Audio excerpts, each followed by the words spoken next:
নমস্কার বন্ধুরা, আমার নতুন আরেকটি ভিডিও তোমাদের সকলকে জানাই স্বাগত। তো বন্ধুরা, আমার হাতে কি বুঝতে পারছো তো, এটা হচ্ছে থোর, কলা মোছার থোর, তাই না? এগুলো শরীরের জন্য খুবই উপকার, যদিও আমরা সবই জানি কিন্তু আমরা খাই না। তো কাল কর্তামশাই বাজার থেকে কিন্তু এই থোরটা এনে দিয়েছে। তো ভাবলাম থোর যে কালে এনেই দিয়েছে, আজকে কিন্তু থোর দিয়ে বহু পুরানো দিনের একটা রান্না তোমাদের সঙ্গে শেয়ার করব, যেটা কি না মা ঠাকুমাদের হাতে আমরা খেয়ে এসেছি। তো আজকে সেই রকমই একটা রেসিপি এটা দিয়েই বানিয়ে ফেলি। তো কী সেই রেসিপি তো বলেই দিই। আজকে থোর ডাল করব, ভীষণ সুন্দর খেতে লাগে, নিরামিষের দিনে তো অনায়াসে বাড়িতে বানাতে পারো। তো চলো আজকে থোর ডালের রেসিপি তোমাদের সঙ্গে শেয়ার করি। তো প্রথমেই এই যে এখানে থোর নিয়ে নিয়েছি, আর থোরটাকে কিন্তু এখন ভালো করে পরিষ্কার করে নেবো। আর আমরা সবাই জানি যারা যারা থোর মোচা খেতে ভালোবাসে তারা কিন্তু কাটতেও ভালোবাসে, তাই না? তো থোর কীভাবে কাটতে হয় তো কারা কারা জানো? যাই হোক, চলো থোরটাকে কেটে পরিষ্কার করে নিই, আর তোমাদের সঙ্গে একটু দেখিয়ে নিই। যারা জানো না তারাও জেনে যাবে, আর যারা জানো তারা অবশ্যই দেখো আমারটা কাটাটা ঠিক হচ্ছে কিনা। তো চলো প্রথমেই এই যে গায়েতে যে এর জামা কাপড়গুলো আছে এগুলো কিন্তু আগে ছাড়িয়ে নেব। তো থোরটা কিন্তু বেশ সুন্দর কচি মতন আছে।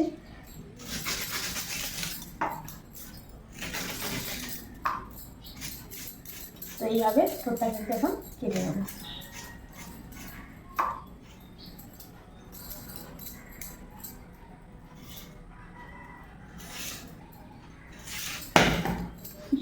হাতটা শীত খেয়ে যাচ্ছে।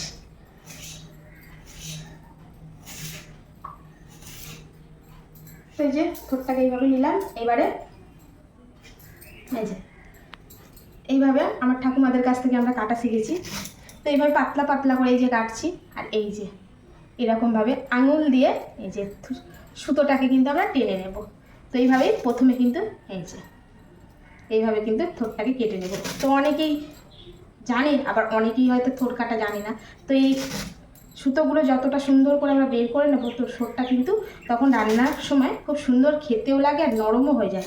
নাহলে এই দড়িগুলো না মুখের মধ্যে লেগে যায়। তো এইভাবে এই যে দেখো, বুঝতে পারছো, এই যে দড়ি থোড়ের যে পশমটা। তো এখন হচ্ছে এটাকে আমি এইভাবে ঝিরিঝিরি করে কেটে নেব।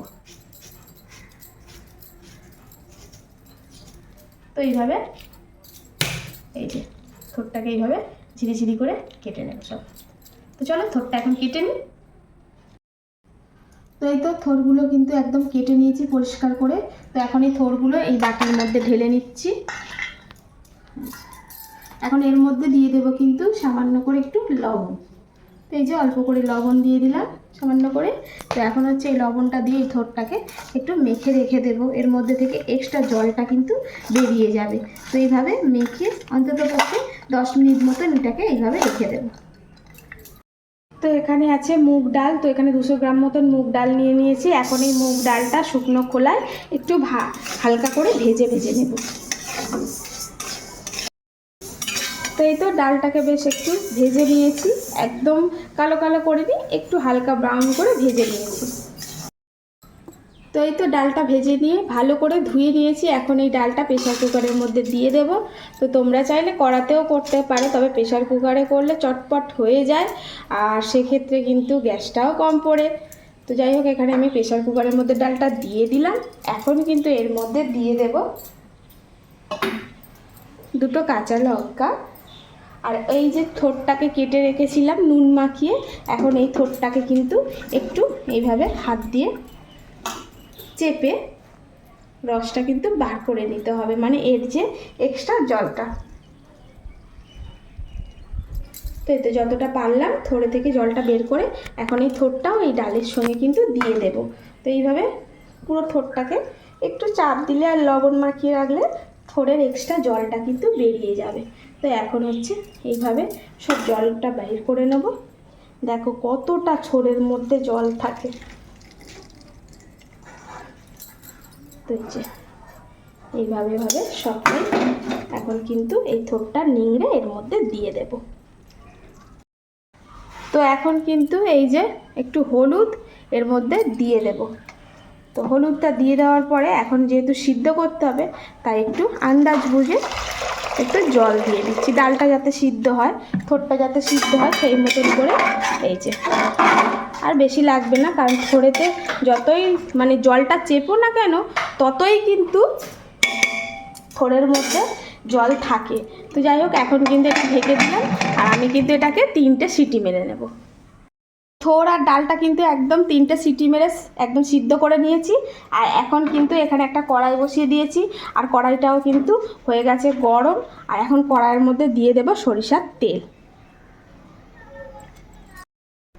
তো এখন দিয়ে দেব গোটা জিরে ফোড়নে, আর দিয়ে দেব 2টো শুকনো লঙ্কা, দিয়ে দেব একটু তেজপাতা। তো এখন এখানে 1 চামচ মতন আদা কুড়িয়ে নিয়েছি, এই আদা কুড়োনোটা দিয়ে দেবো। এই আদা কুড়োনোটা দিলে কিন্তু বেশ সুন্দর খেতে লাগে, আর এর স্বাদটাও কিন্তু আরেকটু বাড়িয়ে দেয়, সেন্টটাও খুব সুন্দর হয়। তো আদাটা একটু আমি হালকা করে এখানে ভেজে নেব। তো এখন 1/2 চামচ জিরের গুঁড়ো আর 1/2 চামচ ধনিয়ার গুঁড়ো, তো এখন এটাও দিয়ে এটা একটু হালকা করে 1 মিনিট মতন একটু তেলেতে নাড়িয়ে নেব। তো মশলাগুলো একটু হালকা করে ভেজে নিয়েছি, এখন কিন্তু এই ডাল আর থোড় একসঙ্গে এর মধ্যে ঢেলে দেব। তো এখন এই যে মশলার সঙ্গে ডালটা ভালো করে পাইল করে দেব, দিয়ে এটাকে একটু ভালো করে ফুটিয়ে নেব। তো এই তো এটা বেশ সুন্দর একদম ফুটে গেছে। এখন কিন্তু এর মধ্যে দিয়ে দেব স্বাদ মতন লবণ। তো লবণটা একদম স্বাদ বুঝে দিতে হবে। তো লবণটা দিয়ে দিলাম, আবার একটু নেড়ে চেড়ে দেবো। তো এখন কিন্তু আমি একটু চিনিও দিয়ে দেব, আর যে কোনো থোড় মোচাতে একটু মিষ্টি দিলে বেশ ভালোই লাগে। তো এখানে মিষ্টি হওয়ার জন্য সামান্য করে মিষ্টিই দিলাম। এবারে তোমরা যে যেরকম মিষ্টিটা পছন্দ করো সেই মতন কিন্তু দিয়ে নেবে। তো এখন কিন্তু এই ডালটাকে আমি আরও মিনিট 2 মতন একটু ফুটিয়ে নেব। তো এই তো একদম রেডি। এখন কিন্তু গ্যাসটা বন্ধ করে দেব, আর এখন কিন্তু এর মধ্যে লাস্ট ফিনিশিংয়ে একটু ঘিও দিয়ে দেবো। তো 1 চামচ মতন এর মধ্যে একটু ঘি দিয়ে দিলাম।